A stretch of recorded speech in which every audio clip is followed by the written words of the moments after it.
victory and the agony of defeat.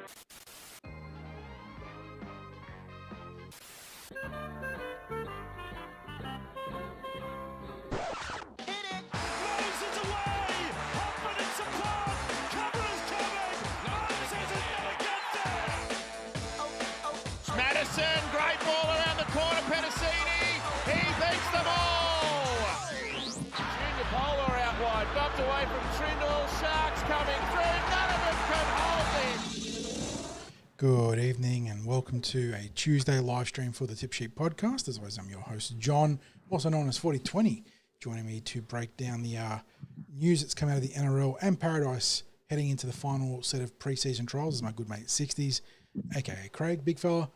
Eels coming off the back of a massive win over the Cronulla Sharks, 40-6 victors out at Newtown. It wasn't quite, technically it's not Newtown, Henson Park, but home of the Jets, taking on the Cronulla Sharks there. And there's plenty to talk about from that one. We did an instant reaction, but more takeaways to come. Look at the team that's going to take on the Sydney Roosters, and plenty more. State of Origin forever changed with eligibility rules altered. It's a big docket on the tip sheet as always. But before we do talk any football, as we tend to do, check in with you, mate. How you doing? Mate, doing well.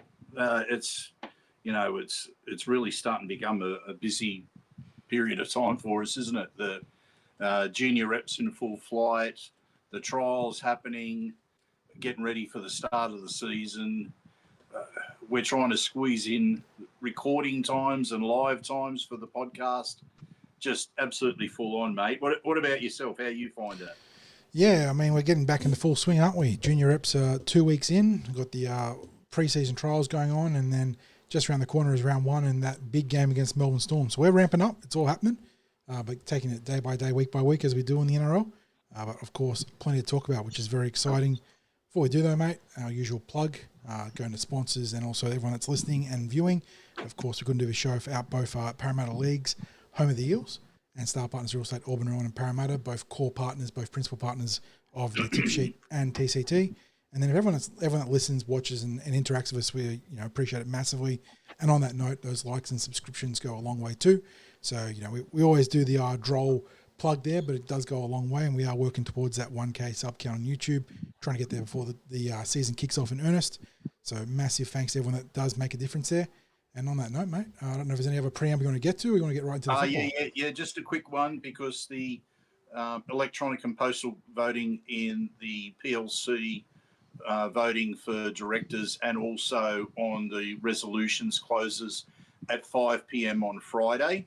We've got a post that will be dropping probably tomorrow from Roly Poly Para, just looking into those special resolutions, the member proposed special resolutions that, if they were to get through, would basically be rolling back all of the good governance that's happened at Parramatta Leagues Club since we've had the hand back to the to club members from the state New South Wales government appointed administrator.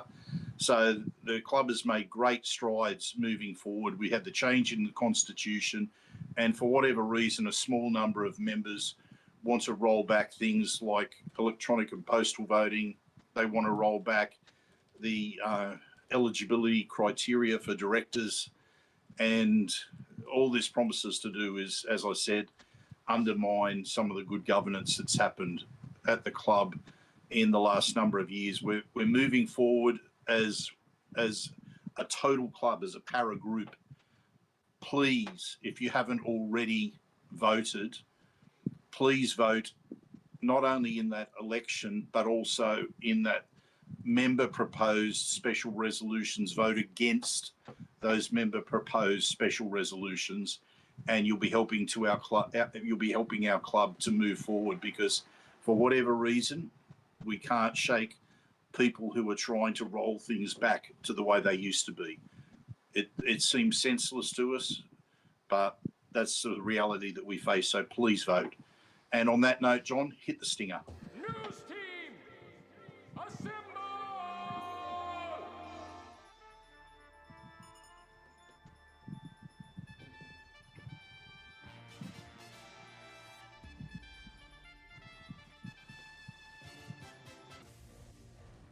Well, John, Have you bought your grand final tickets yet, mate? You know, we of course are very tongue-in-cheek in saying that after the trial result on the weekend, but we just want to give some final takes on that result. It's not the result; it's the performance that we'd be happy with. I think the coaches would use the terminology that the players met their expectations.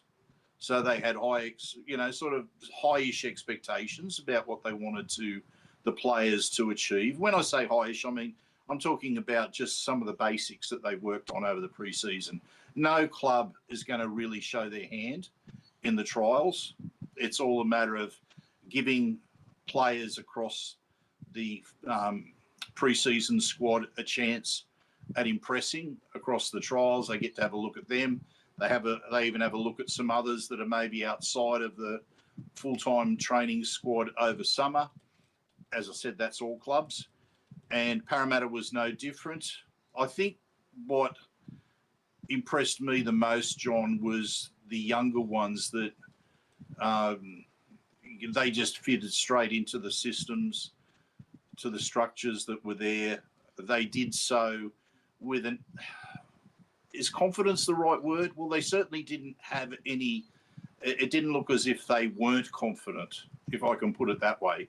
We saw, like one of my favourite things that I saw was the short side play that led to the try by Arpa Twidle. Arpa's second try, yeah. And we had the likes of was Manny Luke the dummy half at that stage? Yes, Manny was at the ruck. Manny to Lorenzo, to Araz, to Muhammad, then back on the inside to Arpa for the try. So that really spoke to, I think, the sort of work that's been going on in the preseason from a skills perspective, and I guess just giving the players the tools to be able to execute those sorts of plays when they see it in front of them. And I think that was a key part of the trial for me, John. So without getting carried away, of course, this week goes up a notch, playing against the Roosters and the squad that they've named. So we know that there's a little bit more of a test, but then again, the Eels have named a few more starters. Some of the players didn't get to feature last week. How about you, mate? What were your final takes on last week? Yeah, largely impressed with the aggression and commitment in defence. Cronulla, obviously, and look, that was the big caveat coming out of the game was, while Cronulla fielded a good forward pack, there was plenty of NRL experience there. It was very much their second string spine and a young backline. It wasn't, their first choice playmakers, first choice backline. But the Eels had to do a lot of defending on their goal line throughout the game. Cronulla were, I think, plus 50 in terms of not plus 50 relative to Parramatta, but 50 gross tackles inside Parramatta's 20. So they had a huge opportunity to correct the Eels on multiple occasions. Could only get the Eels once before halftime. Beyond that, like you said, we had multiple phases of rotations come through with the player and personnel, and everyone seemed to know their roles and do their jobs very well. So I really liked that. Yeah, guys really hungry for the competition there. Sean Russell put his hand up massively, being rewarded for that effort this week by presumably putting his nose in front of Brian Kelly, pardon me there. Meanwhile, guys like Matt Dury, guys like Charlie Geimer, who can't even get a look in this week in the top 17, very solid. So, yeah, got oodles of depth in the forward pack, looks great. Had just a good commitment to the game plan there. And we saw, again, he wasn't brilliant, but he did the job really well in Jonah Pezzett. Is that deputy for Mitchell Moses? Came in, had the Eels on time, in tempo. What you want to see from your number 7 when it's not your number 1 guy. So really, not really according good signs. to one of the look, it's a tough gig, isn't it? If you're not man the match, sometimes you're useless. So that's I think the long short of it for me. The other thing too, obviously the young kids in general. I thought that they didn't look overawed. And we've seen that sort of being backed up into this week where I think there's a trio of young guys that are going to get a chance to run off the ones at some point, and that's going to be big for them. Tiankan Brown, Araz Namva, and Lorenzo Talataina. The three that seem to be backing up this week, which is huge. But yeah, I think just good signs in general. Like you said, with tongue-in-cheek, People might be buying their grand final tickets right now, but we know it's a trial. We know that you temper your expectations at the high end, and you don't always expect to crater out the bottom end. Although there are some teams across the wider NRL that might be a little bit concerned after a couple of weeks of trials now. But for Parramatta, they move on to the Roosters this week and aim to sort of replicate what we saw against the Sharks. And there's $100,000 on the line for them if they can do that. I don't know if they're going to be the quote-unquote best team in the preseason, but the Roosters will let them know where they're at. It's a good measuring stick. Yeah, absolutely, John. Now, look, let's just jump straight into trial list Tuesday, team list Tuesday. Sorry. If you can take us through the Eels. Diggs was like, "Wait, what are you talking about with Peasant?" He was great. He was great, but the Daily Telegraph said he was underwhelming. Was the way they described his performance. So we'll have a bit of fun with that one there. But let's get into Team List Tuesday, mate. Like I said, we've got. Well, it will be 3 grades. We don't have a Jersey Flag team this week, as we did with last week. So we'll go through both our first and reserve grade, starting with the NRL. Jason Ryles naming his team of 27. So taking full use of that extended roster in the preseason to take on the Roosters here. Eels going to the Central Coast to Gosford. 6 o'clock p.m. kickoff on Saturday night out at, what is it these days, Polytech Park. And they look like this. At fullback, it's Azara Yongi. On the wings, Bailey Simonson down the right. Josh Adokar returns from the All-Stars game after bagging a double and takes that left edge. Will Penasini will work with Bailey on the right edge with Sean partnering or repartnering with Josh down the left. In the halves, we had our first look at Jonah Pezzett and Mitchell Moses together. In the front row, we got a couple of additions this week. Jermaine Hopgood, who was a late withdrawal last week, we believe due to paternity leave, essentially, welcoming their child into the world there. He reunites with Junior Barlaw. Riley Smith is your dummy half. Jack Williams will push Kelma Tuolangi to the extended bench. He's over there on the right edge. Kitione Katonga down the left. Jack DeBellin at lock forward. Then on the interchange, you've got Dylan Walker, Sam Tuivasa, Matt Dory, and Talon Silva as the first 4 on your bench. And then extend the roster. Charlie Geimer, Kelma Tuolangi, Josh Papali, Brian Kelly, Jordan Samrani, Ronald Volkman, Raz Nanva, Jake Tungle, Lorenzo Talatona, and then Tiankan Brown. So the big bench there for the Eels. They've gone all 27 deep there. Up against the Roosters, who have named 24 players. So they're still making use of that extended bench, but not as massively as Parramatta. And it makes me wonder too, John, just how close we are to the round 1 team with that team list that's just been named. I'm thinking it's not going to be far off. Yeah, I think that first 17 is a pretty good indication of who's going to be playing against Melbourne. The wild cards, of course, being players 18 and 19 with that new extended bench. Geimer, Tuolangi, Papali, Kelly, Samrani, probably the lead contenders there. But it's going to be very interesting to see who goes down to Melbourne for that round 1 game. But, of course, that's pending what comes out of this game. Injuries, suspensions, maybe a drop-off in form for someone, which you're not expecting. But the first 2 could absolutely influence Jason Ryles' selections ahead of round 1. Yeah, look, if I'm looking at anything now, because my opinion's been swaying during that pre-season with what happens with the back line, because at one stage it seemed like Brian Kelly was a certainty at left centre, and it became, I described Sean Russell as Parramatta's Mr. Fix-It during the pre-season, because he was filling in at wing or centre, he was left side, he was right side, and I thought, I'm wondering if that versatility is going to count him out. Well, I think we all saw what Sean intends to do this year, and that's to play confident, physical, aggressive football. He was there in both sides of the game last week, not just attack, but I thought defensively he was really, really strong, very good in the air, gets at the AFL-style catches above the pack there, which helped to diffuse a couple of situations there against the Sharks, certainly when they had a glut of possession in the Eels quarter. So my thought on that now, John, is that I reckon you can lock Sean Russell in that, well, maybe it's in that centre spot, back reuniting with Josh Adokar as they were last year. Maybe Kelly is the odd man out right now. Kelly started to do a little bit of training on the wing at different points in the recent weeks, but not too much. So I tend to think maybe we're looking at that starting lineup right now. I do think that battle at left centre is probably the last major, at least in the starting team, the last major question mark. Sean Russell definitely put his nose in front last week based on the effort against Cronulla. And then the bench composition, of course, was the other big talking point, wasn't it? And right now, Ryles is plumped for the Walker is technically utility, so the 2 utility, 2 middle forward configuration, which in a normal NRL round would have you a little bit concerned about maybe the ability to cover the edges. But with these rule changes, I think that this is pretty much Ryles' default or comfort setting on the bench. Walker, Tuivasa, Dury, and De Silva. I think that's his go-to 4. And then the 2 players in 18 and 19 will be the ones where he can sort of rotate and experiment and look for flexibility to cover other positions. But yeah, I like the look of this team. Got Diggs very bullish in chat, reckons that's a top 4 squad. You know what?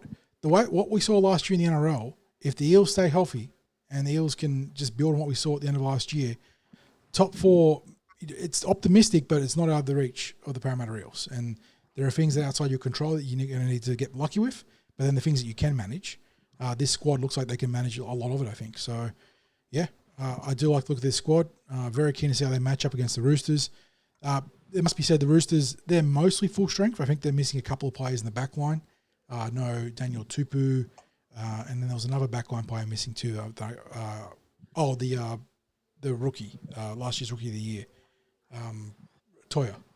Rob Toya's not playing. Yep. So they're the 2 major subtractions from that back line, but otherwise the Roosters looking pretty strong. Daly Cherry Evans at 5'8", not halfback. Reece Robson, new recruit there for the Tricolours at dummy half. So they've got a pretty good team there, pretty good hit out for the Parramatta Eels. And I really like this. Look at that extended bench, Craig. Kelma Tuolangi, he's the odd man out in that back row. He's going to have to fight to get back into consideration, but there might be some weeks where he's going to be on that bench and then be a factor there. Charlie Guyman, another tough out there. I thought he was pretty good against the Cronulla Sharks, but again, Eels got plenty of middle forwards. And then probably the most intriguing there was the 3 rookies, Tiankan Brown, Lorenzo Talatona, and Araz Nanva. Are they the ones with their noses in front in terms of potential debuts this year? I don't know. But we saw Tianka have a great game against Cronulla. Araz has got the size that you want to see in a prototypical NRL outside back. And Lorenzo is part of that battle for the succession plan to Jonah Pezzett. So some really interesting things there in the extended bench, and be keen to see how much. I'd throw Arpa Twiddle into. And I saw Warren was in there saying, surely Arpa gets another run this week. I think that's just with Ronald Volkman, with Josh Papali right there as your presumptive fullback/backup half. I think Arpa probably just gets more time in the Reggies as the number 1 right now, but I don't think he's that far off either. He certainly put his hand up last week. John, can you run through the New South Wales Cup trial team list? Yeah, a lot of familiar faces from that NRL trial dropping back this week, so they've got a big influx of talent. Speaking of Arpa, he's there in the number 1. Maui Alamadine on 1 wing, Samuel Luizu on the other, Dakota Kakoi and Richie Panasini in the centres. The halves from last week will reprise their roles, Bobby Miller and Joseph Nora in the 6 and 7 respectively, although they'll probably make way for the likes of Ronald Volkman and Lorenzo Talatona in round 1. In the front row, you've got Luca Moretti coming back via injury in the New South Wales Cup. He'll partner Tyrese Lakini as the starting front rowers. Manny Luke is your dummy half. I've got a young back row that features Will Latu and Josiah Funa Ayuta on the edges and Saxon Pryke at lock forward. On the bench, you've got Cruz Natili Schmidt in dummy half utility role, Tony Matayeli, Max Tupu and Mason McCarthy, and then the extended roster featuring Felix Natili Schmidt, Bradley Avery, Sione Lino, Damascus Nemia, and Tavaka Palu. So Eels going pretty deep in this game too, 22-man roster, Craig. Taking on I assume it'd be some Rooster-affiliated squad. They're playing at Henson Park on Saturday. To be confirmed the time. Para Eels didn't have that up on their website today. But they got a big boost from last week compared to the roster name this week. And they'll get another big boost in round 1 too, by the way, because you look at that extended roster in the NRL, and while there'll be 5 players down in Melbourne, the Eels play on a Thursday night. So I would presume that the 2 players that don't play would be eligible for the round 1 game. So some combination of Gaima, Tuolangi, Papali, Kelly, Semrani, Volkman, Nava, Tungor, Talatona, and Brown will also be in the mix of this game. And I would think maybe there's going to be next week with the play on that Thursday night, maybe some players that maybe don't even get as much game time have a run in New South Wales just Cup. to build up that game time. And of note, it was pointed out in chat by Jamie, no Ryan Madison. We haven't got any injury reports right now, Craig. There were some talks about a head knock going around on social media last week, but Matto not present in any of the grades. So something to watch once the club puts out an injury report ahead of round one, I would guess. They haven't put anything up today, have they? Just maybe double check. No, the last one was the Cup team list. So, yeah, we have to wait and see on the watch there for Madison, but certainly not in any of the top 2 team lists there. No, and I probably prefer not to comment any further on that, because I think, there'll be things that I'm expecting to play out. For Neil, yeah, just to confirm, Luca Moretti and Tony Mattielli spent a good chunk of the preseason dinged up, so they're in no rush to be put back into NRL contention. Looks like they're going to build them up nicely through reserve grade. Luca's obviously got runs on the board in the NRL in his favour. Tony does find himself in a pretty congested battle. There's a lot of young bulls in that team that are going to be vying for NRL consideration in some way, somehow. But it's a good battle to have. So, it's very much a case of may the best man win when it comes to these sort of things. Yeah, I think unfortunately for both of those players, their rehab time came in the latter part of the preseason, this post-Christmas run to round one, which is not ideal if you're a player, because you're getting others are putting themselves in the sights of the coaches as we're getting into not just the more serious training time, but also these trials. So, yeah, a bit of ground for those fellas to make up, you'd say. And look, it's a long season. You end up with injuries, suspensions, whatever the case may be. We always end up going pretty deep into the roster. So having players that are fit and well by the time the competition's in full swing is what you want. You don't want to be rushing players back. You don't want to be pushing them in pre-season. So, yeah, it's not anything that's worried me in particular. Okay, John, let's move away from last week and this week. I just wanted to quickly touch on Brent Reed's comments. Zac Lomax updates. Don't we love him? Yeah, let's get into it, mate. Yeah. I'll let you fire off first, John, because I might get a bit carried away with what I want to say, but your comments might temper what I have to say. I'm trusting them. The follow-up segment you got on the run sheet is probably the important one for me with Lee Hadjipantelis and his comments, because what we saw come out via the subpoenaed evidence not be a bigger story in the code is a concern of mine. But then when you see what Brent Reed said, it feels almost like shilling, doesn't it? Like that they're like very much look, it's not cash for comments, it's access media, isn't it?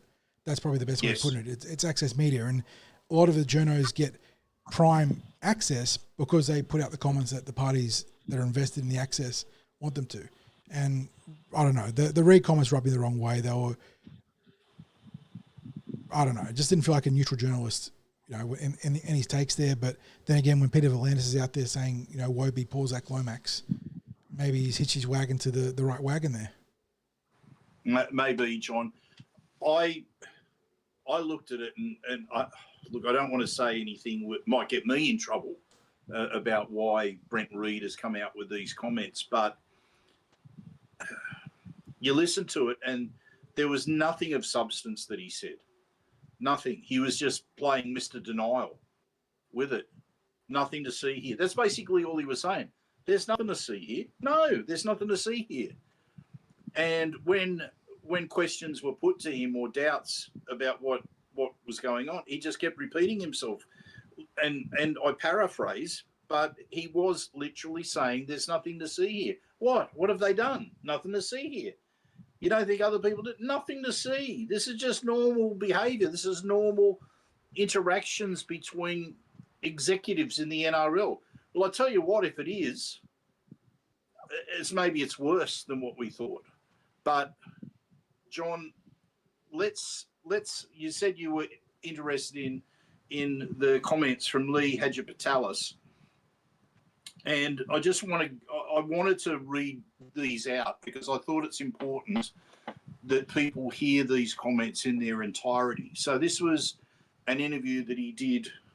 This is the former West Tigers chairperson, Lee Hadjipantelis, and an interview with SEN. And he's basically staggered at the lack of scrutiny towards the Storm in and the Storm hierarchy after that text message chain was uncovered. And he says, Abdo represents the NRL, but this is a private contractual dispute between Parramatta and a former employee. And we have to mention as well, Hadji Bentalis is a lawyer as well, is he not, John? Yes. Like that's, yeah. Is it Bryden's that he works for? Yeah. The sense that a CEO from another club who stands to benefit from the outcome if it falls in their favour seeks the assistance of an administrator to exert undue influence to achieve an outcome is mind-blowing. This is what we were saying last week. It is, to the layperson, this is mind-blowing. If not, I mean, Eels supporters are outraged. The NRL supporter in general is at the mild end, I think. They've got their minds blown by this. The other part is what you've suggested as well, John, that it's maybe revealing things that people don't want revealed in terms of relationships. To Andrew's credit, he did not intervene in response to that text message. The audacity to send that text to the NRL to resolve a contractual dispute between two private parties. Just as we said before, in what reality does the CEO of a club message the CEO of the governing body with such almost familiarity, and again, to paraphrase, literally say, hey mate, can you take care of this for us? You know it works for you. That's like it's a benefit to the game if Lomax is in the game. So it's literally saying, hey, it works, it'll work for the game as a whole. Come on, mate, apply that blowtorch. The other NRL clubs who do not have, and we don't know, because I said maybe these are the relationships that exist within the NRL. Maybe it's very blokey. Maybe it's very familiar. I can't see why it would be that familiar, because if you have that level of familiarity, I think it's unprofessional to communicate in that manner. Surely, because they're having to, like, if they're messaging and communicating about contract issues, you would think you'd have to be more professional than that. Surely. And so if this is how all the CEOs communicate with Andrew Abdo, I don't think that's a great thing for the game. But I have to assume that by Lee Hadjibentalis, who's been in a club executive role with the West Tigers, if he says it's mind-blowing that an NRL club CEO would message the CEO of the NRL in this manner, you would have to think this is not standard practice, and that it is quite out of order to be messaging like that. And if there's a concern for someone who's been a club executive and has been in the thick of communications within the NRL and dealing with disputes and all manner of things that they've needed to speak with NRL about, be it contractual, be it to do with, I guess, even in his case, the franchise, issues around the franchise and getting advice and things like that about that. For him to say it's mind-blowing, I think is an insight as to maybe what the rest of the NRL is thinking, especially those that don't have such a level of familiarity or wouldn't dare to communicate with such a level of familiarity. Sorry, John, I've just been rambling on. No, I've been trying to troubleshoot some problems in chat for some people too. I had a micro DC at one point during your talk, and then Rachel was having problems hearing you. So we just encourage anyone with any audio issues just to refresh the stream, and that should hopefully set things right. But let me know if it doesn't. But yeah, going to what you're saying, like as we said, the fact that there is a club comfortable enough to communicate in such a manner to the governing body is a big concern. And I think that's where you sort of Lee's thoughts fall in line of our own. that sort of tone, that sort of, it's not even subtext, it's like overtext, should never be used in a missive towards the CEO or chairman of the game. And yet here we are, where we have the Melbourne Storm feeling comfortable enough with the situation to, in a separate and alleged phone call, threaten the Eels with punitive salary cap action on behalf of the NRL. And then in a separate email to the CEO, Abdo's the CEO, right? And Landis is the chair. Talk about putting a blowtorch on a club. So yeah, there are very big concerns here, and then obviously the other part of that was Lee talking about how powerful the subpoena is in the context of the legal system, and discovery and legal subpoenas are a huge part of how court cases can get blown open. And for the Parramatta Eels, I wonder if they've got any more ammunition from the subpoenaed emails, text messages, and correspondence. But what they did present initially is certainly a big deal. And the fact that you've got people trying to downplay it in the media, you've got people. Rodsky came out and said that was normal conversation. That's not normal conversation. Maybe it is. Brent Reed's, saying it's fine. There's nothing to see. Everyone does it. No, and if everyone is doing it, we need to make it so that they don't do it. Let's conduct business properly here. And again, if it comes out that the Parramatta Eels are also guilty of it, then we should cop the same consequences. But as we see right now, not a great look for the game. There seems to be an effort to sort of bury it at the moment, at least to push it. I get what I'm concerned about, John, is that when you have someone like Brent Reed who enjoys this privileged position in the media, where everything that he was doing in this interview, in this podcast, was literally sweeping this under the carpet. Nothing to see here. There's nothing wrong going on. There's nothing that needs further comment. It's the first step in sweeping it under the carpet. Fortunately, maybe fortunately is the wrong word to use, but I don't think Peter V'landys is going to be able to help himself with making public comments. No.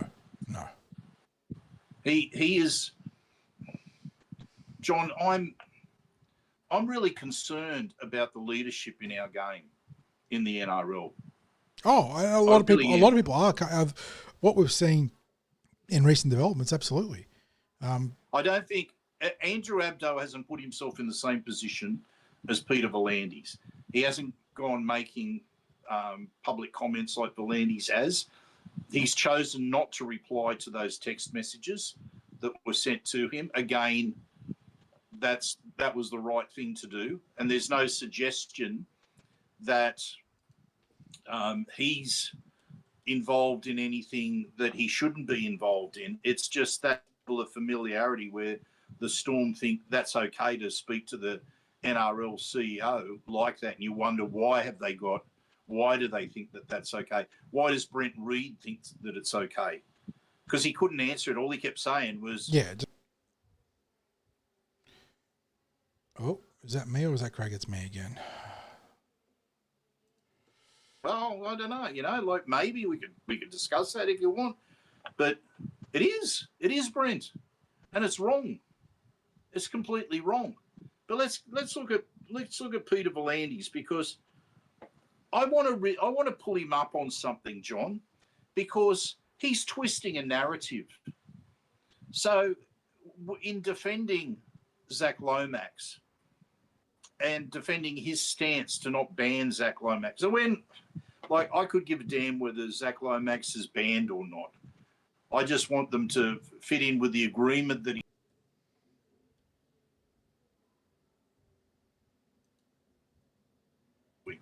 But Peter V'landys he's mashed all this together and defended his right to not ban Lomax for signing with R360, and he said, look, you can't be retroactive.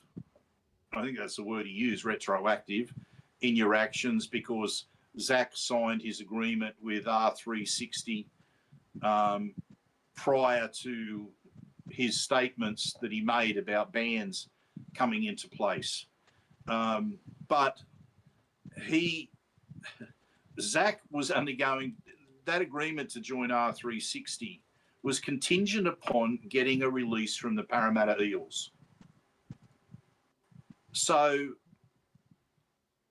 in that time between when he signed this intent contract or agreement, whatever it is that it's called, to go to R360, and then he got the release from Parramatta. Smack dam in the middle of that was Peter Volandi's threats, all that hot air about bans if people go and sign with R360. So, fully aware that those bans exist, Zac Lomax still carries through with what he's doing. He still carries through to seek that release from the Parramatta Eels and basically saying that he's looking for to take up a contract with R360. Now, at that point, because those bans were supposedly going to happen, he could have said to R360, look, it's a bit difficult for me to get that release from Parramatta because there are going to be bans in place. I'm sorry, but I can't get that release. I cannot get that release. And remember that there was nothing that was going to happen until he got that release from Parramatta. So he got that release from Parramatta mid-November, Peter Volandis, mid-November, well and truly after all of those threats, all that grandstanding that led nowhere. Don't go mixing up the narrative, mate. Don't go twisting timelines, right? Most people are too smart for that. They see what's going on, Peter. It's not a good look for you, mate. As the head honcho of the Australian Rugby League Commission, you have to be doing better. Not just doing better, but seen to be doing better. Yeah, no doubt, mate. And in this instance, what we're actually seeing is, well, if it looks like bias, if it walks like bias, if it smells like bias, what is it? What is it?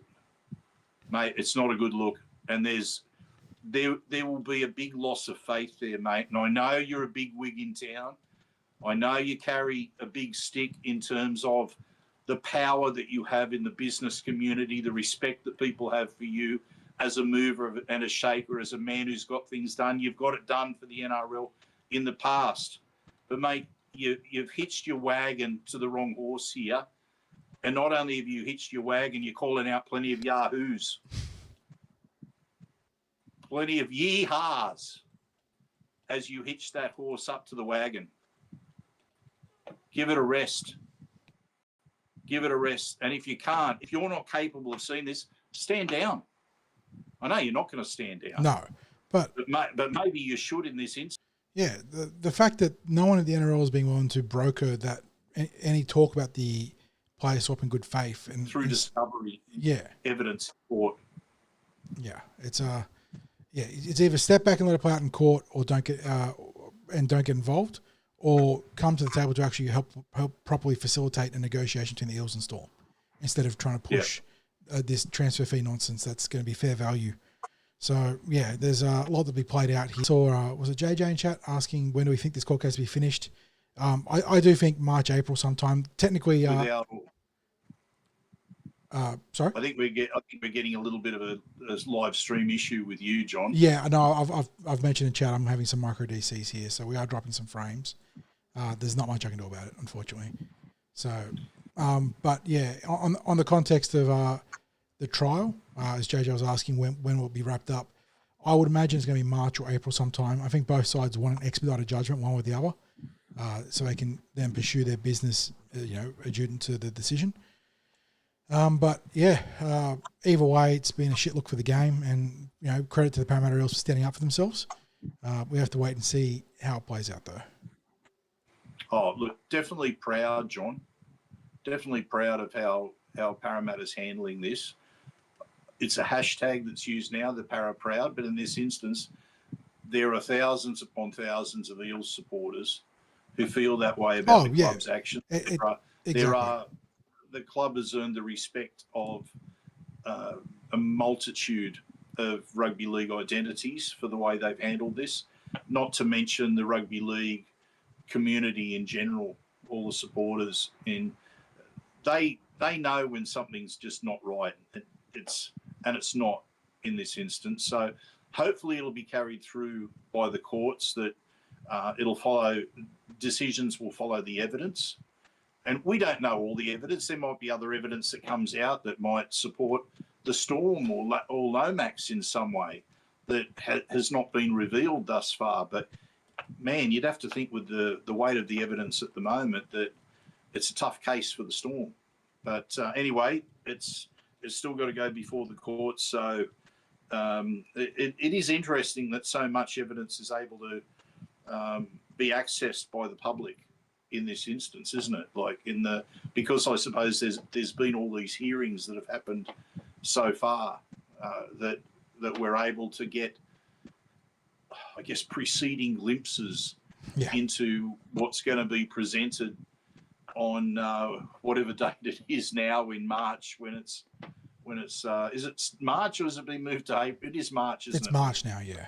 Comes out, yeah. Is it 2nd to the 5th or something like that? Something like that, but then it could still be pushed back too. Like with the legal proceedings, there's so much scope to shift dates around with availabilities and the legal processes that you can invoke for, evidence and whatnot. So have to wait and see how that plays out.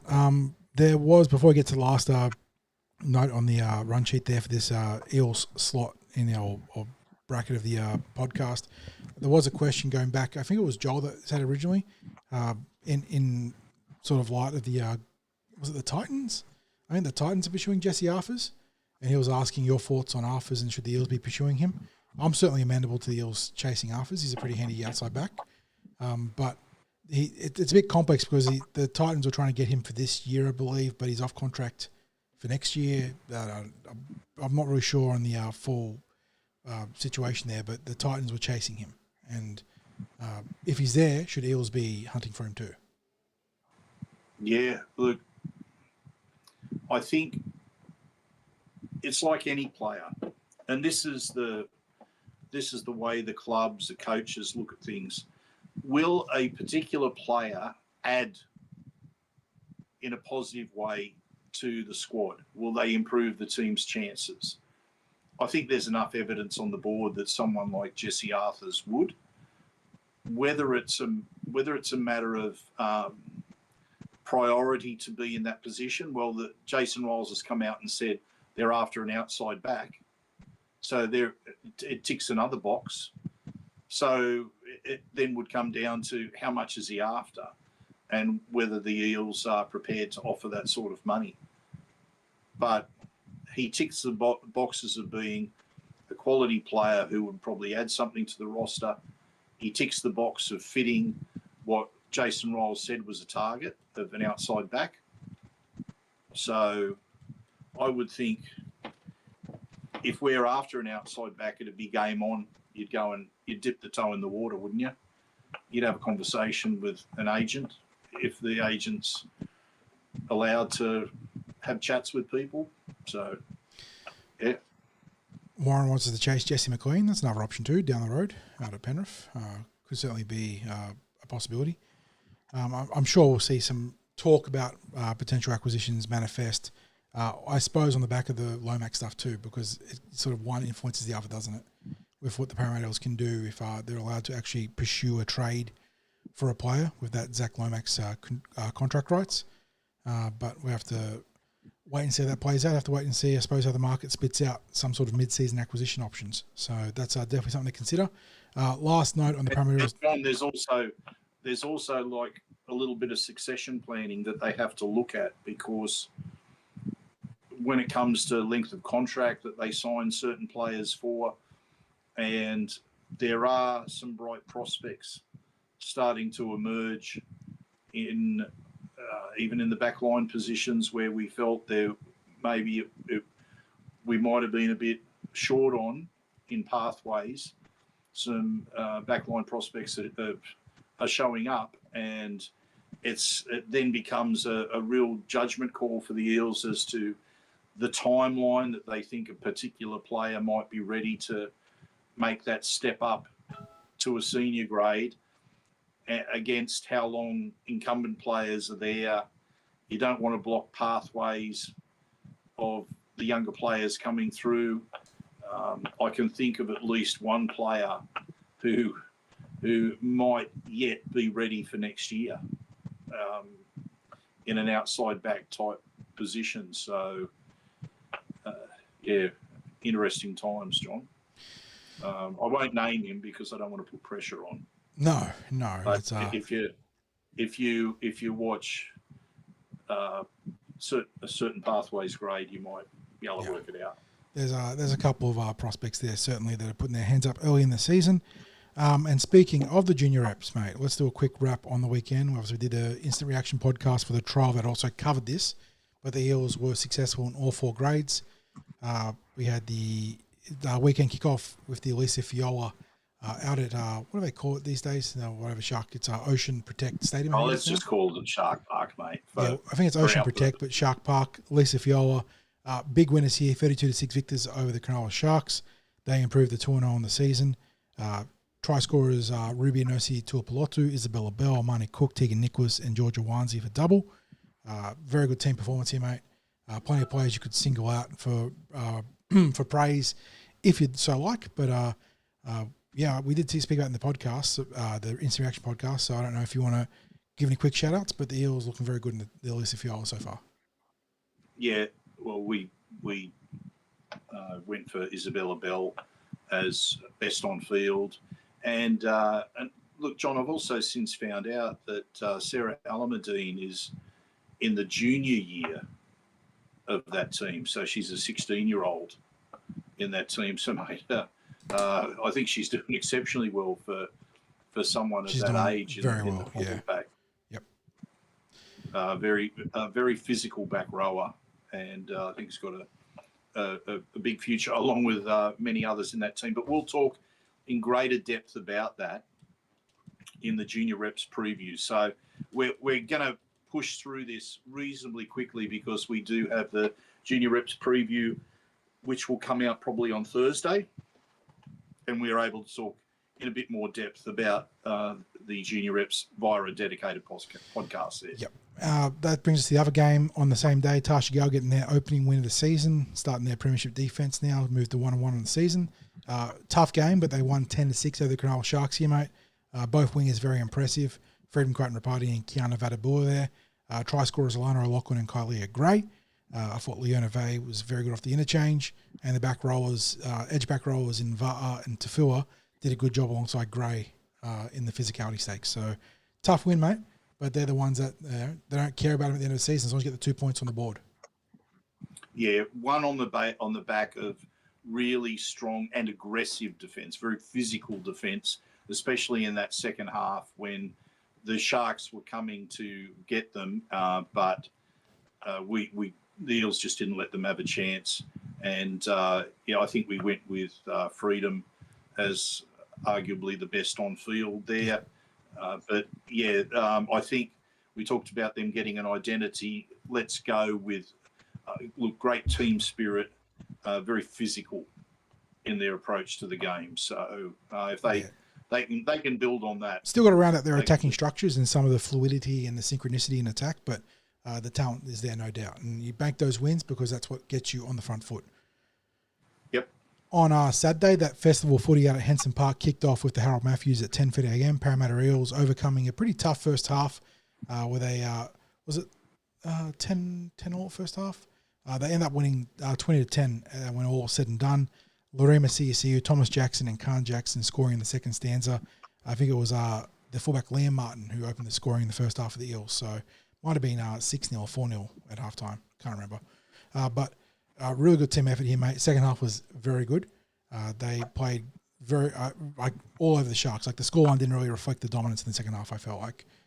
But Great performances from the back rowers, led by Hayden Bell. I saw in chat Neil was talking about Hayden and Isabella playing such a similar style. It is uncanny. The brother and sister playing such equal and similar styles there. Both fantastic lock forwards. I thought the starting bookends, Swali'i and Brown, did a good job, mate. The back rowers, Capiville and Jackson, also very good.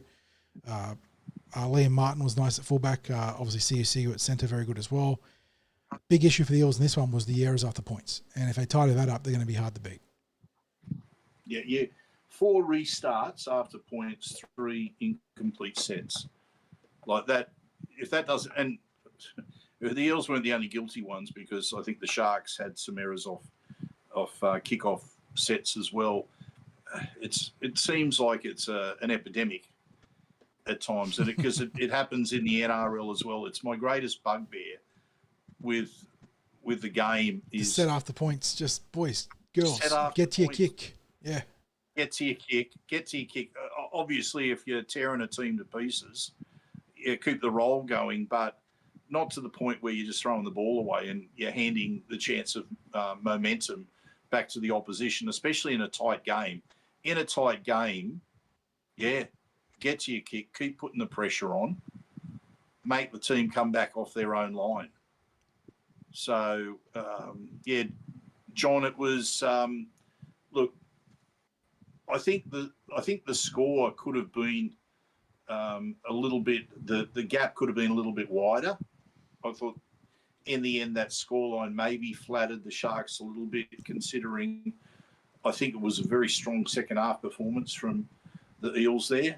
So, but look, it's hard to disagree with what you said. And let's face it, you summed up Hayden Bell's performance. He's an outstanding player, and CSC he's a strike weapon. Yeah, they're both. I mean, there are other players in this group that are going to be ones to watch too. But after the first couple of weeks, CUCU and Bell probably lead the way. Parramatta Eels, they can certainly find a lock forward right now, whether it's male or female pathways. They've got some great prospects in the pipeline, and Bell is certainly right up there among the other candidates. The other junior reps game to round out the quartet of victories was the SG Ball Cup. Parramatta Eels 40, knocking off the Cronulla Sharks 16. This one was 12-all at half-time. Eels sort of not getting into gear at any point in the opening half, despite some nice play from Cameron Bambutt and Riley Davis. But in the second half, they just pulled away from the Sharks. Just the gulf in talent became apparent, and the Eels are putting the 40 points in back-to-back weeks on the board. They did not have Lincoln Fletcher, Ryder Talangi, Talon Rosati, or Chris Petrus in this team. Lost Mason Ong very early in the contest, and in spite of that, went on and flexed their muscles against the boys from Cronulla. I suppose the big concern of this one, Craig, was looking at the team list today. No Mason Ong, no Steve Nunn, and no Ryder Talangi, who obviously had the concussion from the NRL trial. Their front row stock's getting pushed to the utmost early on in the season. But Jackson Coyner will move into starting front row, and they do get Chris Petrus back this week, which is a big in. Samuel Polly moves to starting lock forward. So, you lose Lincoln Fletcher, you lose Talon Rosati, you can put Cameron Bambutt into the halves and call on Riley Davis, and then you lose, quote-unquote, lose Jackson Coyner. He has to move into the front row because of other injuries, and you can bring Samuel Polly into the starting lock forward role. Eels are not doing too bad for their depth in this grade. They look to build on that win over Cronulla. I thought they were just outstanding in the second half. Jerry Trey Stewart, you gave him a shout-out in the post-game, Craig. He had a really nice game at dummy half on the back of the work done by his middles. Steve Nunn, Jackson Coyner, outstanding again. I thought that the two wingers, Bloomfield and Rokasuka, were nice and physical in their involvements in the kick return and yardage games.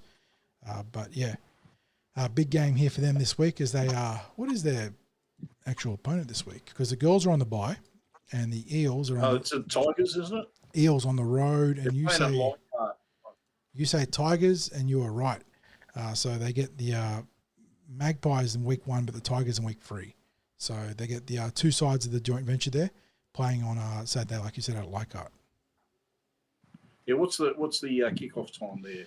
12 o'clock in the SG Ball, which will put the mats at 10:30 if I click through. Yeah, 10:30.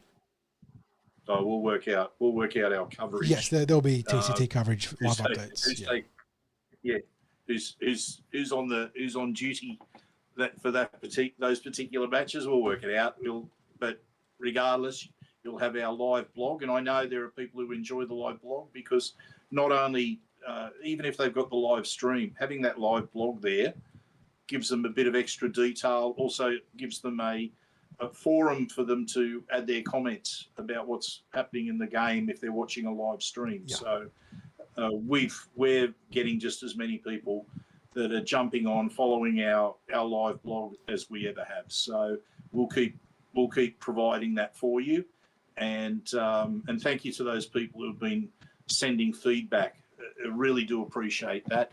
Maybe someone, John, might be able to at this stage without us knowing, because we didn't know that Stephen Nunn was going to be out.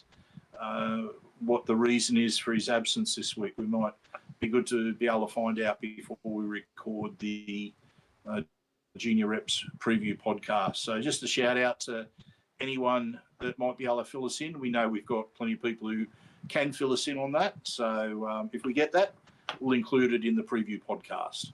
Yep. But John, I think that just about brings us to the end of the Eels component of this news podcast. And over to you for the intermission. Yeah, we lost another fantastic actor today, mate. The outstanding Robert Duvall passed away at 95. Incredible acting career. The credits go all the way back to The Godfather, but Apocalypse Now. Some awesome, actually, like straight to TV stuff as well. I think it's Second Line. Is that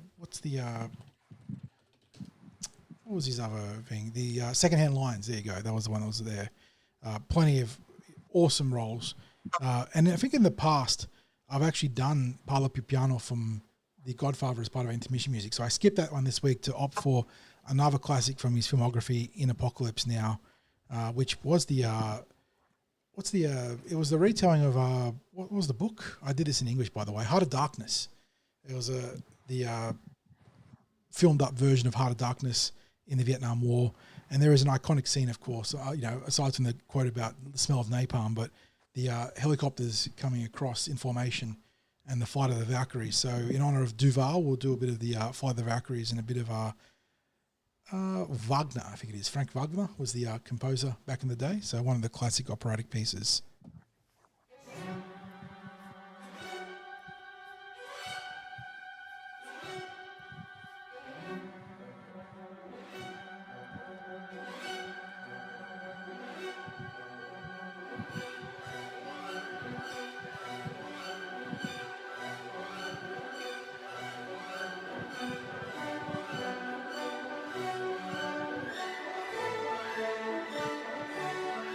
It's going to be how the Team Sea Eels coming out of this year, mate. The Flight of the Valkyries is ringing out.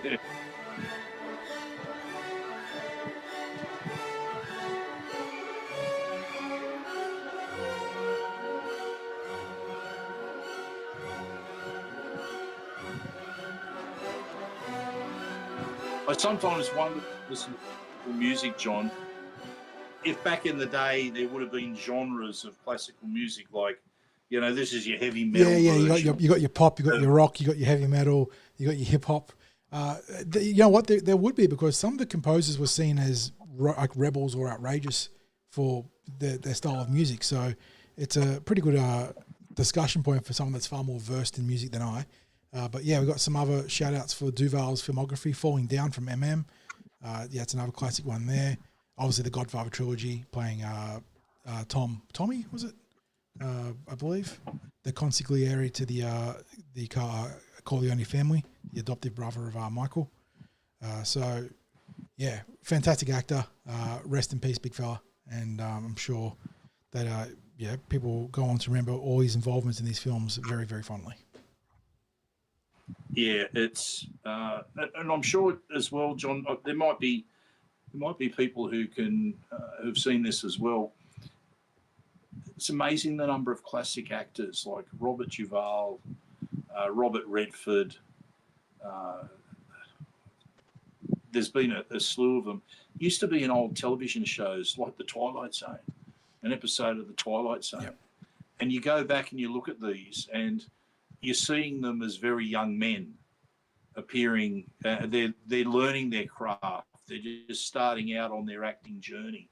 And there they are on like a 22-minute television series, and not too far down the line, they're Academy Award winners. They're regarded as actors of their generation. So yeah, it's a shame, but there is limit to life, isn't there? And I mean, 95 is a pretty good score, isn't it? It is a very good score. Absolutely, John. Absolutely. So look, let's move on with NRL news, and there is some bad news for some teams. So we've got the Warriors' Te Maire Martin, who's broken a leg. Luckless. Bit of friendly fire it was, wasn't it? And now he's out for 12 weeks, I think. So poor Te Maire Martin. I mean, he was lost the game for a while with was it the heart or the brain issue? It might have been the brain issue, I think. And he managed to make his way back and play some great football. Going to miss up to 3 months now with that broken leg. Just terrible luck. Terrible. But the mixed news for the Dogs, mate. Yeah. They get good news on one front, but bad news on the other. Yeah, Leo Thompson, he's out for 10 weeks with the calf strain. I was listening to, might have been Triple M this afternoon when I was driving from the hospital, and it was there was talk about the number of calf muscle injuries that are occurring these days, that it's almost like a little bit of an epidemic, more so than in past years. You know, training methods adapt to overcome certain types of injuries, which then leads to an related but unrelated follow-up to it. So, you know, you might see that ACLs are down now in the NRL, but because of that, calf injuries are on the rise because the mechanics that are associated with improving the strength of the ACL might lead to an outset in calf injuries. Because, there has been a lot of calf injuries. It's also one of those ones that there's always been calf injuries, just, I don't know, maybe there's more severe ones now, or at least more high-profile ones. But, it's a mongrel. We know with Mitchell Moses how devastating a calf injury can be to your prospects in a given year. And the fact that Leo Thompson is out for 10 weeks means that when he comes back, there's going to be underlying concerns that there could be a re-injury at some point. So big loss for the Dogs. He was their, sort of pillar recruit to build their forward pack around. He was a guy that went out and got to give them the mongrel up front they needed to compete against the best teams. And they're going to be without him for at least 2 months, you'd think, in the context of the NRL. Yeah. John, let's now jump into this Origin eligibility changes, where there are now going to be players who have played who've represented England, or they've represented New Zealand, or whoever, and providing they meet the basic eligibility criteria of Origin about where you play your first senior football, that aspect of it, that they will, it doesn't matter if they've played or they continue to play international football for another country, that they can participate in state of origin football. I'm just going to come straight out and declare it, John. I'm almost at the point where I've lost interest in state of origin. And I'll tell you why. You see, right now, I'm viewing state of origin as simply an all-stars game. And it's an all-stars game where I think they've lost everything that Origin was built upon. When Origin started, it was a game that was really decided in the first instance for Queenslanders, because the way interstate football had become, because it was the Sydney Premiership only, the best Queensland players were playing in the Sydney Premiership. And when it was New South Wales against Queensland, people who hailed from Queensland were being selected for New South Wales because they were playing in New South Wales. And Queensland were completely up against it to ever win an interstate game. There's the odd one that might have been won here or there, but it was only going to get worse. And under the current rules, under the rules as they were that time. So we had this state of origin concept that was born. And right from the start, the passion that was there, especially from the Queenslanders, but then New South Wales started to embrace it a little bit more because I guess in New South Wales we wanted to bottle what Queenslanders had, the passion for the people that pulled on the maroon jersey. The players themselves said they had that same passion for the blue jersey. So there was that passion aspect. And the other aspect of it was too, John, that it was a pathway towards Australian jersey selection. And there always used to be a mid-season test match or two, especially against New Zealand. And it was part of the, I guess, the process that players would go through to stake their claim for Australian representation was that the performances in Origin. And when selection in the Australian jersey would come up, people would debate the relative performances in state of origin. It doesn't matter now.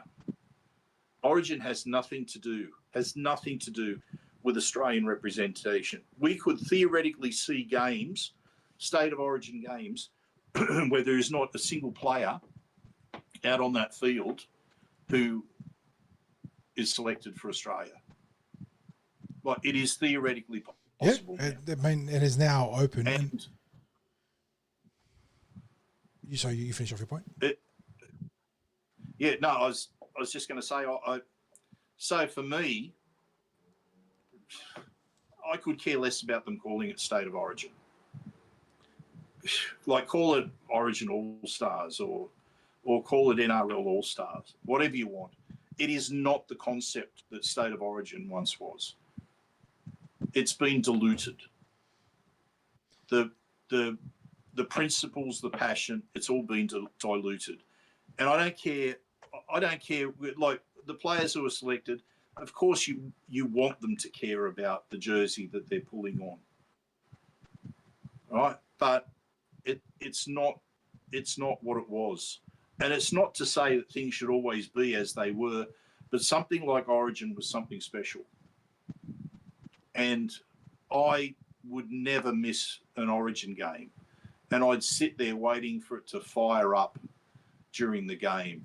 And I'd want Parramatta players to be selected in Origin matches simply because I thought this was their path to international selection. And, you know, I was proud of the fact that there were Eels players who were in Origin.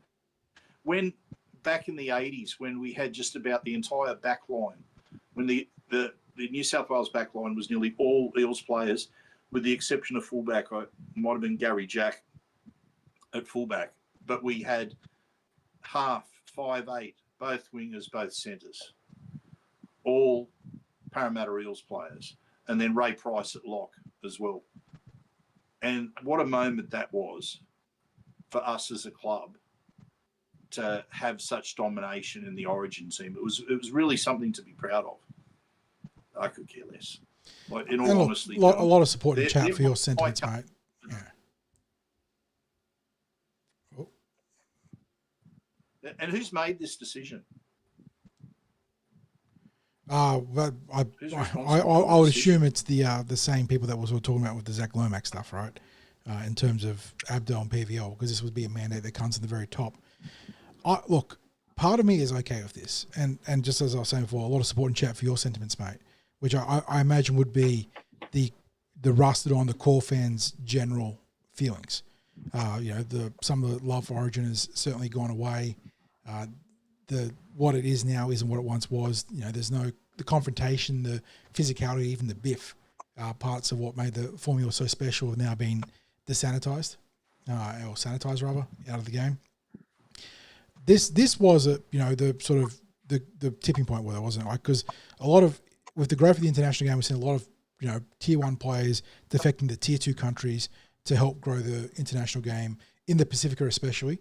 But also, we've seen Brimson go to England and a few others there. I think not that he was ever picked for New South Wales, but Victor Radley went to England as well. So there was a feel, I imagine, amongst the game's governing body that there were long-term concerns about the viability of Origin if you keep losing players to eligibility internationally. So I understand why they made this decision. It's a very pragmatic's not the right word. I would say maybe commercially driven decision. And I suppose that goes in line with what we're seeing for Origin in general. They've been shopping Origin around to the highest bidder as a neutral venue for the last couple of years. Melbourne, Perth, and now New Zealand. Origin's going international to New Zealand to try and carve out, carve out a niche for the game in the South Island, I would assume, or amongst the parts of New Zealand they haven't really got a foothold in. But it all goes hand in hand with the merchandising of Origin, doesn't it? Like, I understand, being concerned about losing your premier talent and losing some of the luster of the game, but I'm pretty confident you could still feel very competitive New South Wales and Queensland teams if you want to go down that path. John, if anything was learnt during the Super League, it's that pulling on that jersey creates something special out on the field. Look at that Queensland Origin team that clean swept New South Wales when they were coached by Fatty Vorton back then. It was literally a no-name Queensland team, and they almost did superhuman things out on the field. It defied the odds, massively defied the odds. Over the years, Queensland has been able to draw on players even that have been playing reserve grade, or in the case of one year with Alfie Langer when he was over playing in England and they brought him back from England to play Origin. It's got its own, because it's got such a heritage, because it's got such passion that's involved in it. Players that are selected for Origin, they rise to another level. It becomes the making of players. No one had heard of Ben Ikin before he played as an unknown teenager for Queensland that year when Fatty Vorton was coaching. Now, remember famously when I think he got into a lift with Fatty Vorton and Vorton said to him, "Look, this is for players. You're going to." He's introduced himself. He'd never met him yet. Vorton had no idea who Ben Ikin was. And it was the launch pad for his career. Yep. Like I said, part of me is okay with it as long as they're quite transparent of what they do in the State of Origin, and which is I feel like they're being fairly transparent. They're, like I said, they're merchandising, they're selling out for the big dollar here. It's still the game's crown jewel series. Like, I know the NRL Grand Finals, the one that we would all as Para fans trade everything for. We don't really care about Origin in the context of New South Wales or Queensland success versus Parramatta success, but it's still the big money spinner for the game. So they're trying to cash in. Is it going to cheapen the product in the long term? Remains to be seen. It certainly keeps the quote unquote best players in Origin, for better or worse. Does it dilute the product too much? We're going to find out very quickly. Yeah, it'll be interesting a few years down the track, as I said, to see how many of the players that are on the field are actually electing to represent Australia in International Rugby League. And funnily enough, it looks like not that I would imply that there's any bias here. I think it's just by coincidence because this is meant to be a catch-all rule. But it does look like Queensland come out ahead, at least in the early days of the eligibility avenues being opened up. There's been a lot of talk about Jerome Hughes. Does he sneak into the moved into Queensland by 13 criteria? So they've got a few players they've got teed up to potentially bolster their playmaking stocks for State of Origin 2026. So going to be interesting to see who gets picked under these new provisions and what it changes. Yeah, but let's now move back to the preseason challenge. Before the challenges, quickly, breaking news this evening that we didn't have the run sheet, but the Bears are closing in on another signing. A player that we saw on the weekend, Craig. Not official, but CSF Italikai is leaning towards taking up a 3-year deal with the Bears. So that gives them a pretty handy utility forward/back. Yes. I wonder if they're paying him like $600,000-$700,000 to go across. Yes, so preseason challenge, John. Yep. We just had the second round of matches and but a lot of teams, the majority of teams having only played one game, the teams going to Vegas having played two. But out of the weekend's matches, was there, apart from our Eels, was there anything that caught your eye about any teams or any results? Oh, well, hard read to get on the Roosters. They burst out the blocks against the Tigers. I think they were up 16-0. And we're all over them, and then got run down 42-26 when the Tigers fought back mostly in the second half. Likewise, in terms of the big comebacks, the South Sydney Rabbitohs, mate, that one is a bit of a concern for the Dragons because that was a reserve grade bunnies outfit that gunned down the Dragons in the Charity Shield down in Wollongong, 28-24. I thought Newcastle looked very ordinary in their hit out against the Bulldogs, really, really ordinary. And then beyond that, I was trying to think. I mean, the Cowboys pummeled the Panthers, but that was like not A's versus A's. It was sort of A's versus B's, wasn't it? The Panthers had a few players that got NRL experience, but mostly their Reggie's team, and the Cowboys put the pump on them with their full-strength squad. Canberra put the Cleaners through the storm in what looked to be kind of like a reserve grade fixture. So, yeah, I think the big one here is Newcastle got some serious concerns. Dragons got some serious concerns. And then I don't really think there's any real big front runners you can put out of there. Like, obviously, Parramatta look good, but it's a trial, so you're not going to overread the result. Mostly I'm looking at the Knights and the Dragons here as causes for concern. Obviously, the Warriors having that injury, no good for them.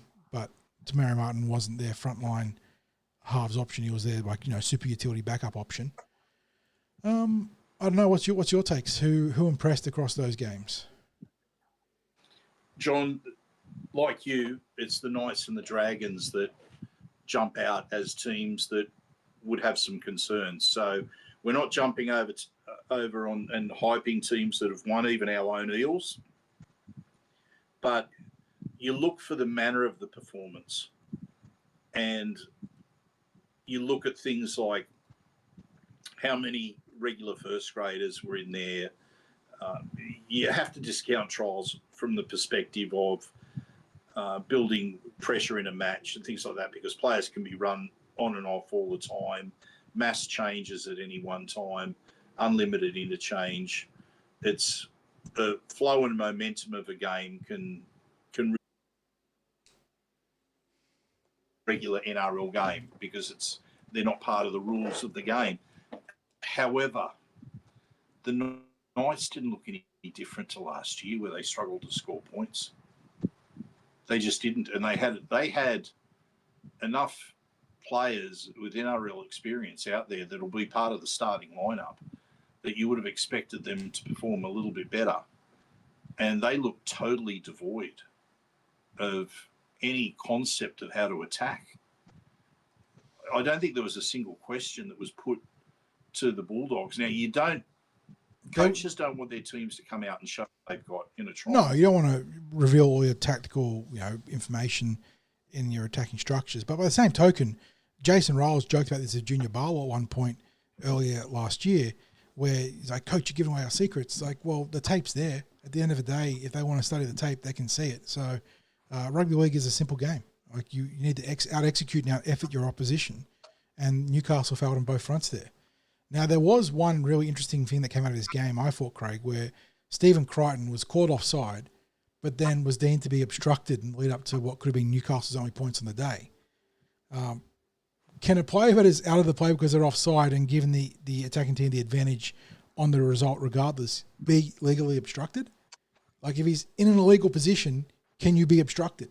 And that's what the bunker said was happened. So very, very odd sequencing there from both the officials and the bunker there. But that didn't take away from Newcastle. I'd like an explanation on that. I'd like an explanation on that, because it's like if he's in an offside position and gets involved in the play, like, that's just straight out, it's a penalty. Yeah, so they came back and got the penalty when all was said and done, but they lost the try because of an obstruction in the lead up that impacted Stephen Crichton, who was in an illegal position. So there's like a whole like layers of cans of worms on that one. And yeah, I would argue that if you're in a legal position, you cannot be obstructed because you should not be there in the first place. Yeah, So, I agree. John, the other one I wanted to mention was that Dragons team as well. You pointed out that it was pretty much a South reserve grade team that got the job done against them. It was, I mean, plenty of people were tipping the Dragons were going to improve this year. And they were using stats like the number of games that they lost by 6 points or less last year. Well, guess what? They won the majority of their games by 6 points or less. So do you want to go the other way and say, what if they, instead of saying, what if they won? And look, some of traditionally, games, whether it's NRL, NFL, more of those games? yeah, the one-score games are one of the most volatile stats to use as an argument. Like you said, you live and die by the one-score game. So for every argument you say that they're going to improve because of the one-score games they lost, you look at the other side of the docket and say, well, you only won your games by one score too. So not to say that the Dragons can't improve and this was just an aberration there, but look, they had Gufferson, Tuapolotu, Sully, Flanagan, Atkinson, Gula, Cook, Couchman, Leilua, Sua, Sele, Stewart, Laurie, Couchman, Pacifici, Tonga, Sloan, Finai, like a lot of their frontliners here and their frontline adjacent players. And they got out-efforted by the South Sydney reserve grade team. So, again, not to say that they're, stick a fork in them, they're done, but certainly not the ideal outcome from this trial game. But have to wait and see how they bounce back this week. And they're taking on, for the teams that struggled, for Newcastle and for the Dragons, for Newcastle, there's no more redemption in the preseason. They're off to Vegas. So they've got to set and forget now for their game. Who are they playing in Vegas? Let me go check this. Not the preseason. Telstra Premiership, it's the Cowboys. So Cowboys one of the form teams of the preseason, with that caveat of very misbalanced matchups because they played a Vegas team in round one, and the Vegas team in round one was the Dogs, who were named the reserve grade team. They played the Panthers in round two, who named the reserve grade team. But they took care of business against the Reggie Sands. They put on the scores. And then obviously who play... they play the Dogs. So, no, that's round one. What am I saying? The Dragons, they're done too, aren't they? Because they go to Vegas now. So, neither team gets a chance to improve. Like they're now all holds barred for, or no holds barred in that regard to their round one matchup. So, I don't know. Tough sledding for them, mate. Very ordinary preseasons. Can they turn it around? One team's got the Dogs, one team's got the Cowboys, and they're not easy matchups. John, I also want to ask a question about the Charity Shield. Now, in years gone by, they get massive games. It was massive crowds. The prestigious event for the preseason, but it's fallen by the wayside, hasn't it? Oh, it was... I don't know what the crowd was down there in Wollongong, but it would have been one of the smallest of the pre-season. And it's a shame because, as you said, it was a main event of the pre-season. I guess now it's just become one of the pre-season trial games. It really has. And it's still got top billing on the Saturday night. Does that fall back on the clubs or the NRL in terms of promotion? Yeah, I mean, you'd argue it's all free, wouldn't it? The NRL could certainly do a better job promoting it, and I think for a long time they just relied on the luster, on the the prestige of the Charity Shield of itself to carry the promotion, and it just doesn't work that way anymore. You got to, if you want to get seats and or butts and seats, you got to go out there and sell it. And look, I know that they won the game, but it doesn't help that South Sydney named the reserve grade team. Like that's a hard sell to go out and pay premium preseason dollars for the game if one team's naming a first grade lineup and one team's naming a reserve grade outfit. But credit to South Sydney, they pulled it out of their backsides of a serious effort there. But it does feel like the Charity Shield's fallen on the wayside. It's from the really, like you said, the centerpiece, the crown piece event that it was in the preseason for so long. Like it was the one that before we got all trials televised, it was always the trial that was televised. Before we had all trials, broadcast, whether it was live stream or on Foxtel now or KO, it was the one thing you could set and forget for getting coverage. And now it's just like I said, it's just another trial. John, they were showing on Fox Sports past Charity Shield games, and as I said, the massive crowds that were there, the intensity of the games, it was, I mean, it made for highlight reels. And it just, as I was watching it, I was just thinking, man, this game's really lost a lot of luster. Yep. And it's a shame. And then you think, well, they're playing it to raise money for charity as well, aren't they? Like, I mean, that was the premise. Yes, exactly. For unless things have changed since, but that was the premise. It's the Charity Shield, yeah. So you would think it's in the interest of the clubs. Yeah, to really get out there and pump it up. I know. Yeah. And then, and maybe it's because of South's plans that they're, which trial match they were going to play all their main players in.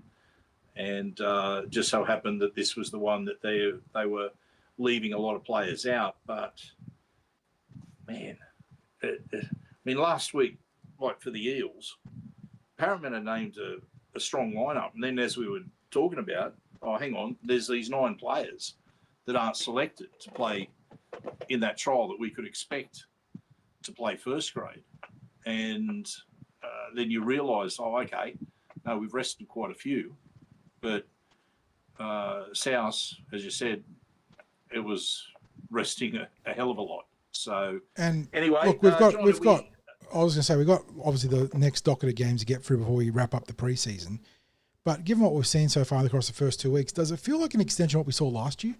Like a lot of parity, I suppose, is probably the word I'm looking for here. There's the Broncos look pretty good in their hit-outs. They've been okay. And they're obviously the defending premiers. But taking Parramatta out of the equation, now biased for the blue and gold, like there's no one really jumping out as a preseason frontrunner, is there? Like there's no one going, oh, like maybe the Cowboys, but again, they got matchups against reserve grade teams.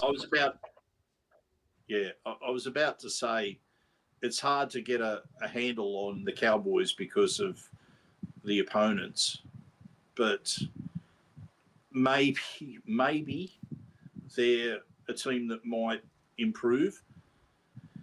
I mean, they've got people now, fighting for their careers this year.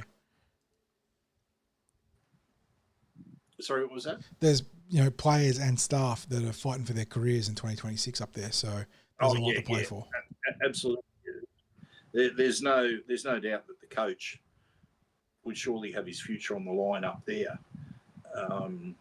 But I don't think we've seen enough of the likely first choice teams to make too much of a judgment call on a lot of them. But I think those 2 that we singled out tonight, with the Knights and the Dragons, I think they're fair calls for teams that they're maybe not sitting too comfortably in the trials.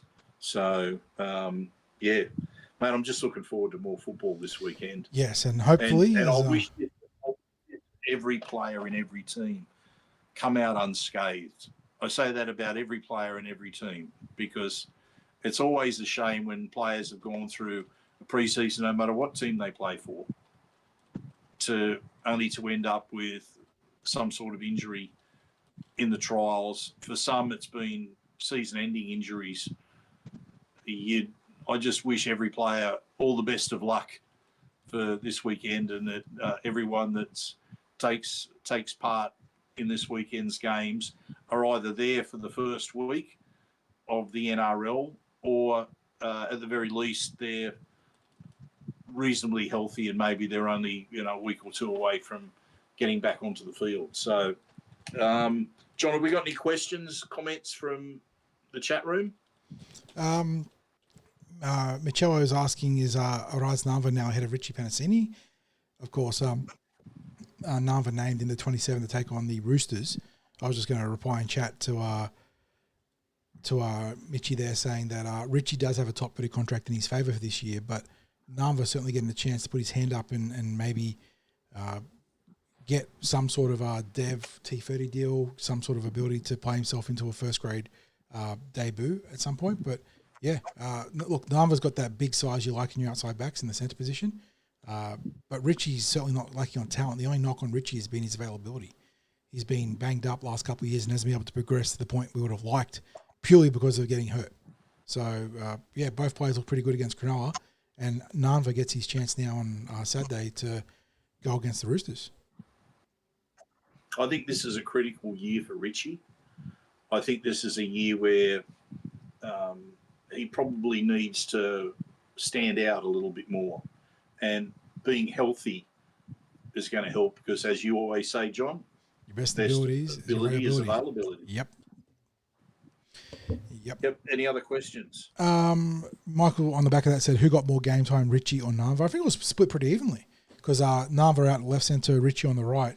I think they were rotating the game about the same time. I think they got pretty even splits last week, and they both did pretty well. To be fair, we got Clint Guffo in chat saying a friend of mine knows the Eels head of pathways. Apparently, they said the Bellon is the fittest he's seen. Has he been killing at training? Yeah, that's been one of the things that Craig has touched on in his preseason reports was how impressive JDB has been in his training on and off the field in the gym and then out in the park. He's certainly helped lead the way in terms of holding standards. And the fact that he's been named starting look forward this week, speaks towards the impact he's had. I know a lot of people had reservations, like taking away all the other stuff off the field where he was, found not good in the court case. People have had reservations about, the age he brings to the team. He's not young, but he's looked really good in the preseason. So I am pretty hopeful that he can make an impact for the Parramatta Eels. I have to wait and see though, but we'll get a good look at it this week. From the time that he turned up to preseason, and it was like, for anyone that was there, it was like, okay, he's turned up ready. He's not here to cash a check. Yeah, so exactly. Yeah. Super fit. I reported on him in the preseason as being the ultra professional. Just, it seemed that the way that he went about his business as soon as he was out on the field was, again, same message as that was delivered from looking at how fit he looked. He's ready. He's here to he's on a mission. He's a man on a mission with the Eels. He's just continued that all through the preseason. The feedback that we've got from people around the Eels off the field is that he's well liked within the playing group. That he's a quality bloke.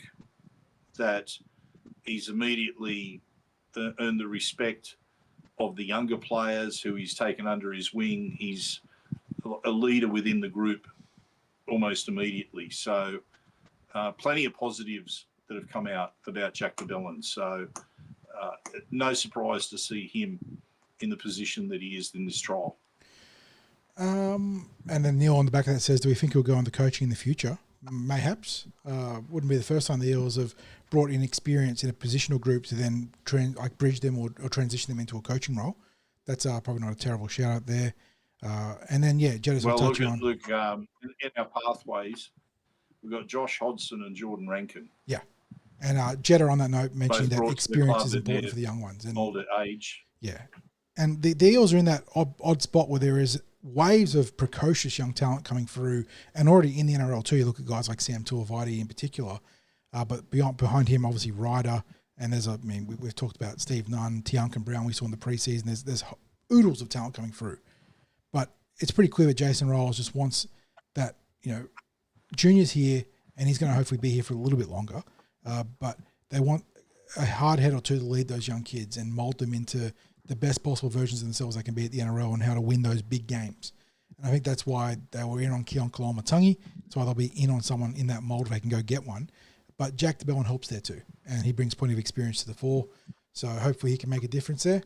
What else we got here? Mitchie saying Narman's kind of nowhere. He did have a really nice year in New South Wales Cup last year. He's been in our system for a few years now. Came across via the Dragons, I think it was, Craig, going back a few years. Started at fullback and has transitioned to centre where he made a real fist of it last year. He might have. I'm just also thinking, John, I'm wondering if he might have originally as well been a Parramatta Junior. Parra Junior went to St. George, I think, yeah. So I just have it in my head that that's the background. Another question from Clinton Guffo. How likely do you reckon we'll see Upper Twiddle this year? We talked about Upper in the instant reaction a fair bit. He's a tough gig for him on the one front because he's obviously got Isaiah Yongi and then Josh Papali ahead of him. But he didn't do himself a disservice on Sunday. And I think that there is a pathway for him with a bit of luck of injury or suspension or maybe does the Yongi come into the State of Origin calculation now with the eligibility changes at some point? So is that something you've got to consider if there's like an opportunity at fullback at some point? So yeah, look, John, he's earned the respect of the coaches from his with his pre-season. Harper, he said I spoke recently about how he was speaking to me about his goals for the pre-season and his goals and he's for the hungry. season. He's aiming big. And how he went about it, and he was and he'd really identified what he needed to work on, and it was evident in his work in the pre-season that he'd isolated a couple of specific areas to address. He's done that. He's one of the I can't remember whether it was you talking or someone else, John, about he's one of the more natural footballers. Yeah, that one we're talking about in the instant reaction. He is, just a great feel for the game. Just good instincts on the ball. Yeah. His pass selection intrinsically is very good. Doesn't mean he can't make the wrong decision, but he has a great feel for the flow of the game. Yeah. So I would put him on my short list of players who may get an NRL debut this year. Not definite, but might get an NRL debut this year, and I'd keep it at a short list. He's on the short list. So a lot of things have to happen for that, because a coach might have in mind there's a player he'd like to see make a debut in a year, and then I guess circumstances change through injury or what have you. Sometimes players get thrown into the deep end earlier than the coach would have planned. So it's hard to say when it might happen, but I think there's a definite chance that he will get an NRL debut at some point during the season. Yep. Shana was asking us our thoughts on Luca Moretti. I think there was another question back there sort of asking about his status. Just to confirm, Luca's been banged up on the wrong side of the Christmas break. Was it ankle injury for him or calf injury? I can't remember. Look, John, some lower leg injury. I can't remember. It doesn't really matter because he's come out of that injury, but it's just that the injury that he was rehabbing was post Christmas. Yeah, and that just made it. That made it very difficult. I wouldn't look too hard into him being named in the Cup squad right now and not part of the NRL trial.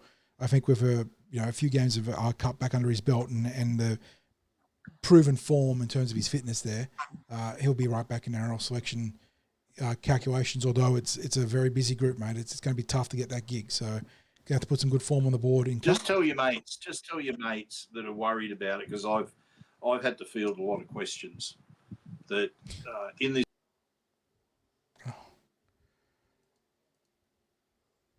However, sorry, can you go back to who knows? Go back to the start about answer, mate, because I just dropped out. So in the first instance, what? So in the first instance, he's had that injury, right? Which is, it's just he's been in rehab in that latter part of the preseason. So you're dealing with that. But moving forward, the reality is it does mean there's a bit of catch up. There's a bit of catch up in terms of being, match fit.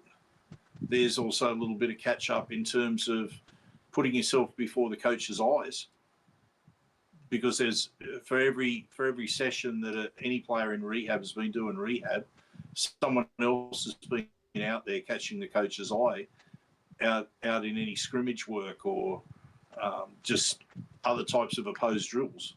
So I think he's got a bit of catch up to do if you base it on his form in previous years, you'd say he's a certainty in the 17. But I tell you what, are you gonna drop someone like Matt Burton based on what he's produced not only last year but in this pre-season, and now what people have actually seen? Because I've been talking about how well you've been banging the drums for him for months. 3 yellow shirts in the pre-season. Yeah, 3 yellow shirts in the pre-season, and he looked so good in that trial against the Sharks on the weekend. So are you going to leave him out? Are you going to leave out Dylan Walker? Are you going to leave out Sam Tuiviti? Who are you going to leave out? You're going to leave out Junior. You're going to leave out Jack DeBellin. Yeah. And you got someone like Tianka Brown also pressing his case as well. You're going to leave out Hopgood. Yep. There's plenty of people that it then becomes a challenge. He'll get his time. Oh, look, injuries and suspensions are going to force the way open at some point. Yeah, the attrition rate.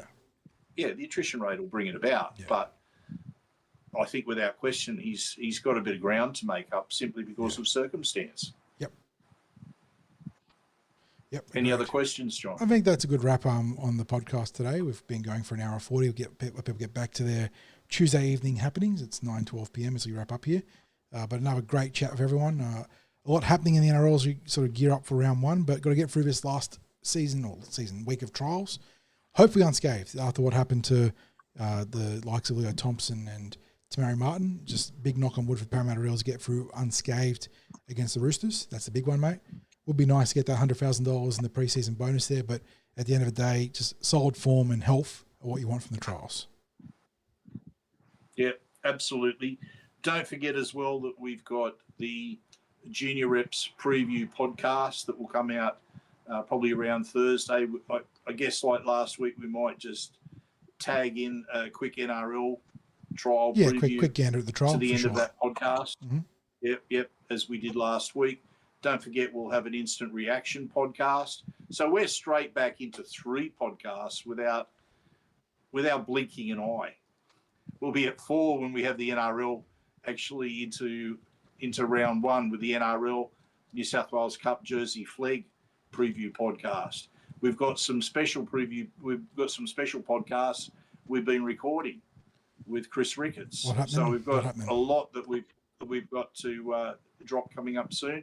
Don't forget, we've got a post from Roly Poly Para tomorrow that's going to take you through why it's important to vote against these member-proposed special resolutions at Parramatta Leagues Club. Voting closes Friday, 5 p.m. for postal electronic voting. Please vote, and please vote against those member-proposed special resolutions. Thank you to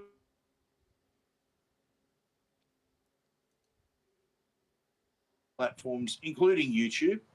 Thank you to our sponsors, Star Partners Real Estate, Auburn, Narellan, and Parramatta, and of course, Parramatta Leagues, the home of the Eels. Don't forget to like and subscribe. We bang on about it, but it's an essential for us. And we're getting close to the 1,000 subscribers on YouTube. We got lots of people who subscribe to our website and who follow us on all the social media. But let's get it over $1,000 on YouTube. $1,000, 1,000 people on YouTube. Maybe we'll get $1,000 out of that. Who knows, John? But it's going to help us. Again, thank you to everyone. Go you mighty Eels, Para proud.